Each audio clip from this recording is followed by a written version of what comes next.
तो आज हम लोग देखेंगे चैप्टर नंबर 8 क्लास 12 का किसान, जमींदार और राज्य, कृषि समाज और मुगल साम्राज्य 16वीं सदी से 17वीं सदी तक। तो इस चैप्टर में कुछ मुख्य बिंदु है, उसको देख लेते हैं। सबसे पहला बिंदु है 16वीं और 17वीं सदी के दौरान भारत में लगभग 85% लोग गांव में रहते थे, यानी कि 85% लोग गांव में निवास करते थे और 15% लोग शहर में निवास करते थे। आगे छोटे खेतिहर और भूमिहर साम्राज्य दोनों ही किसान, दोनों ही कृषि उत्पादन से जुड़े हुए होते थे, यानी छोटे किसान भी और जो समृद्ध किसान होते थे वो दोनों जुड़े हुए होते थे, खेती से ही, खेती ही करते थे। सबसे महत्वपूर्ण ऐतिहासिक ग्रंथ आईने अकबरी, जिसे अकबर के दरबारी इतिहासकार अबुल फजल ने लिखा था। क्वेश्चन आएगा जेक बोर्ड में कि आईने अकबरी का लेखक कौन है, तो लिखेंगे अब्दुल फजल। और इसमें अकबर के साम्राज्य के बारे में, इतिहास के बारे में इसमें वर्णन किया गया है। गुजरात, महाराष्ट्र, राजस्थान व ईस्ट इंडिया कंपनी के दस्तावेज भी इस काल के स्रोत हैं।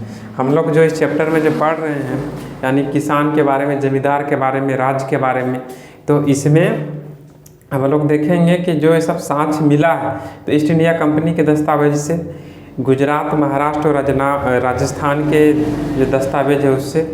आगे रैयत, तो क्वेश्चन आएगा यहाँ से कि रैयत का अर्थ क्या होता है, तो रैयत का अर्थ किसान होता है। मुजियरन, खुद काश्त और पाही काश्त, किसानों के लिए इस्तेमाल किए गए शब्द। तो किसान दो प्रकार के होता था, खुद काश्त और पाही काश्त। खुद काश्त है उसको कहते थे जिसका खुद का ज़मीन होता था, वो अपनी ज़मीन पे खेती करता था। और पाही काश्त उसको कहते हैं जो दूसरे के ज़मीन पे अगर आसपास के गांव में जाके खेती करता था, बटाईदार खेती करता था या फिर साझा में करता था। आगे मानसून भारतीय कृषि की रीढ़ था, यानी जो भारतीय कृषि और मानसून पे आधारित थी। वो वर्षा होती थी तो फसल होता था और वर्षा नहीं होती थी तो फसल नहीं होता था। मानसून के दो मुख्य चक्र के दौरान खेती की जाती थी, पहला खरीफ पतझड़ में और दूसरा रबी वसंत में। खरीफ फसल जो है वर्षा ऋतु में होता था, जैसे धान, चावल, मड़ुआ, मकई, ये सब हो गया। और रबी फसल जो है गेहूँ, सरसों, चना, सरसों, गेहूँ, ये सब इसमें आ जाएगा रबी फसल में। आगे है कपास, गन्ने जैसी फसलें बेहतरीन जिनसे कामिल सर्वोत्तम प्रकार की फसलें थी। तो क्वेश्चन आएगा कि जिनसे कामिल किस फसल को कहते हैं, तो ये हमारा इसको बोलेंगे कपास और गन्ना, ठीक है। आगे देखते हैं तिलहन और दलहन भी नकदी फसलों में आते थे, यानी तिलहन और दलहन, यानी तिलहन यानी जो जिसे तेल निकलता है, दलहन मतलब दाल, ये सब नकदी फसलों का उदाहरण है। आगे इसमें देखेंगे भारत एवं दक्षिणी पठार, भारत और मध्य भारत और दक्षिणी पठार की ज़मीन पर कपास उगाई जाती थी, जबकि बंगाल में चीन के लिए मशहूर था।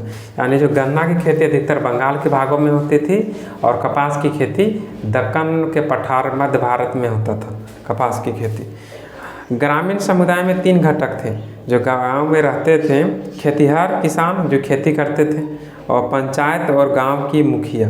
गाँव की मुखिया को मुकद्दम या मंडल कहते थे, मुकद्दम या मंडल।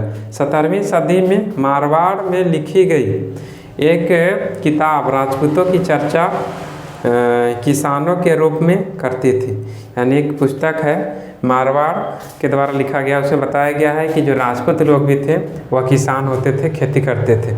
अब आगे देखेंगे जिन गाँव में कई जातियाँ के लोग रहते थे वहाँ अक्सर पंचायत में भी विविधता पाई जाती थी, यानी जो पंच लोग होते थे उसमें विभिन्न प्रकार के जाति के लोग एक पंच का निर्माण करते थे और उन लोग फैसला सभा वगैरह करते थे। आगे इसमें जो मुखिया होता था उसको मुकद्दम बोलते थे और यह मंडल भी कहलाता था बंगाल में। और इसमें जो है किसान का ज़मीन जमींदार के अंतर्गत आता था, जमींदार के लोग उसमें कर इकट्ठा करते थे, राजस्व भू राजस्व लगान लेते थे।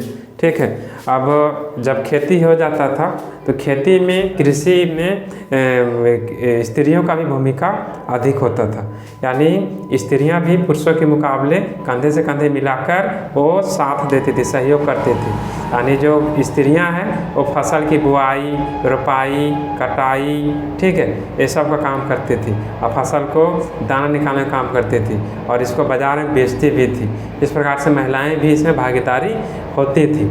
आगे इसमें हम लोग देखेंगे कुछ किसान जो छोटे किसान होते थे वह खेती भी कर लेते थे, मजदूरी भी कर लेते थे और दस्तकारी व्यवस्था में थे। यानी दस्तकारी करने का मतलब है कि छोटा छोटा बर्तन बना लेना, यानी कुम्हार का काम कर लेना, बढ़ई के काम कर लेना, ये दस्तकार कहलाते थे।